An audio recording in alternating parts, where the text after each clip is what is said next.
हे बघा सकला, मला वाटतं यो 7-8 किलोचा आहे सकला.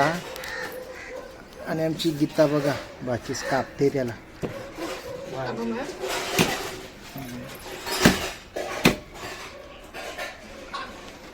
एक सकल्याचा एवढा पडला आहे. हे बघा सकल्याचा आता मस्तपैकी खडक्या करायच्या जेवणाला. रश्श्यासाठी त्याच्यात तुकडं पीस बनवून मस्त रस्सा बनवायचा. गीता आमची मस्त कापते बघा. तिला दररोजची सवय आहे ना. आठवड्याशी 3 वेळा त्यांचा मच्छीचा व्यवसाय असतो. एकदम भारी कातीला धारले भारी आहे. हे बघा कोलब्या पेटीत ठेवल्यात बर्फ टाकून. हे बघ सुरमई आहे. 2-3 सुरमई. सकला, सकल्याचं कालवण करायचं आहे.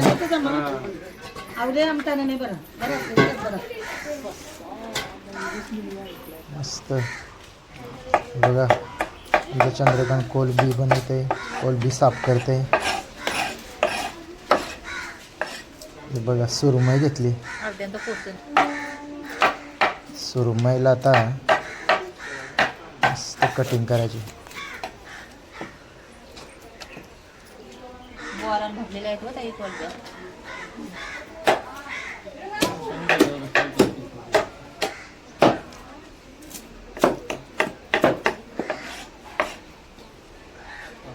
मस्त आता त्याचे पीस बनवायचे तळण्यासाठी.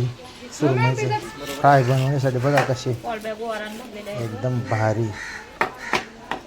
गीताला आमच्या दररोजची प्रॅक्टिस आहे ना, म्हणून ते मस्त कलिंगडाच्या कशा कपच्या खापा करतो तशा बनवल्या बघा. सकल्याचा कालवण, हा सुरमई फ्राय बनवण्यासाठी. वा किती छान बघा कटिंग करते. आणि ही सकल्याची डोकची आणि सुरमईच्या डोकची रश्श्यासाठी वेगळी बनवली. ती बघा एकटी गीतानी सगळा कटिंग केला. फिश मच्छी सगळी कापली. धन्यवाद गीता, मस्त तुम्ही काम केलं असते. बघा इकडं कोलबीचा कालवण बनवायचा आहे. आणि ह्याचा सकला आणि मुंडी.